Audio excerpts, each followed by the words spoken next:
Good evening. It's Wednesday, January 22, 2020 here in Cebu City. I'm Cherry Ann Lim, and here's all you need to know in NewsBits tonight.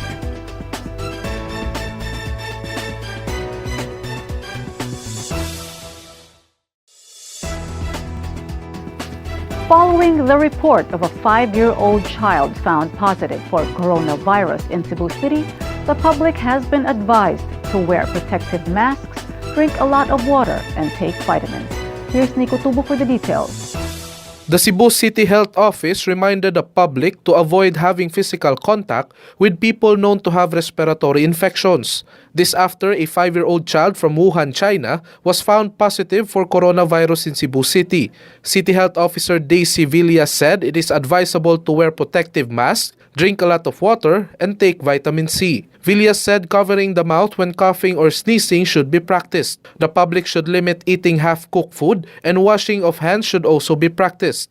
The City Health Office also urged those who have cough and flu to consult a doctor immediately. The City Health Office has already deployed its personnel to Mactan Cebu International Airport to help in monitoring. The Cebu City Council on Wednesday formed a coronavirus task force to monitor and oversee the disease.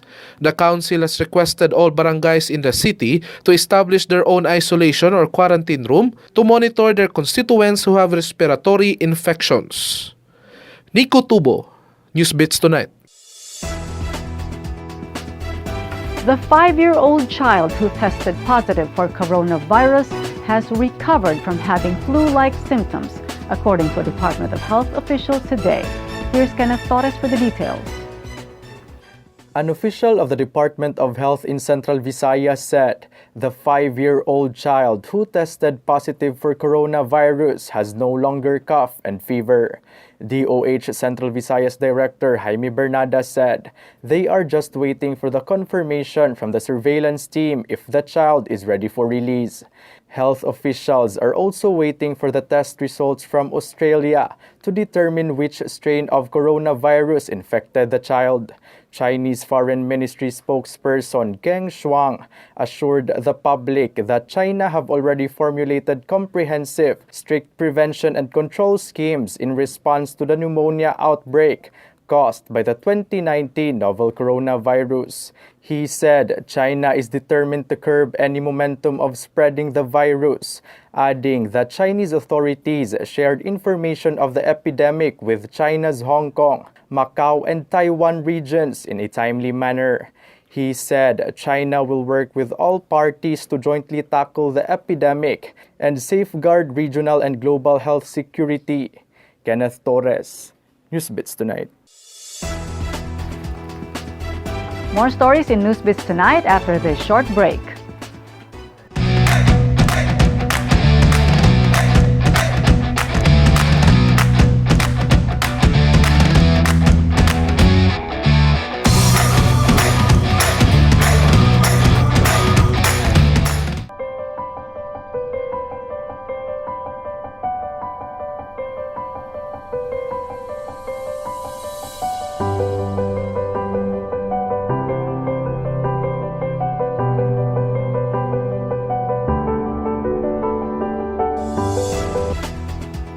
The University of Cebu Banilad campus will soon accept enrollees for Nihongo classes targeting nurses and caregivers. Here's Chari Coronel for the details.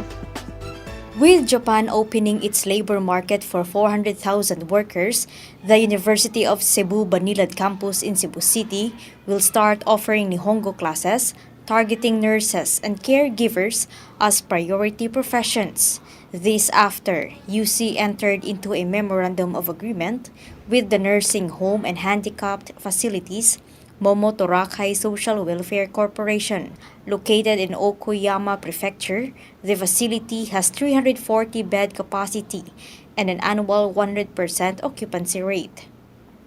UC's president and chairman Attorney Agostogo said with Japan's rapid aging rate, the country saw the need to hire more nurses and caregivers for their elderly. Go said Japan needs a lot of workers, adding that the country's aging population is growing much faster than other countries. Chari Coronel, NewsBits Tonight.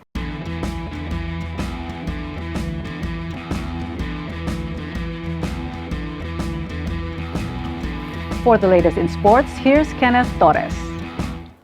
Dallas Mavericks center Dwight Powell sustained an injury to his right Achilles tendon in a 110-107 loss to Los Angeles Clippers on Tuesday night.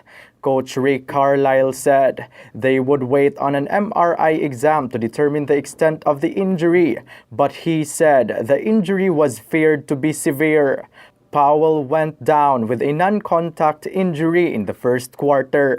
He was brought to the locker room while putting no weight on his right leg.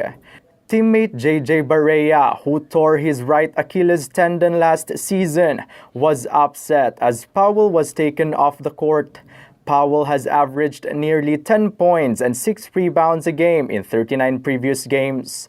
Mavericks are set to face Portland Trail Blazers on January 24, while Clippers will take a showdown against Atlanta Hawks on January 23.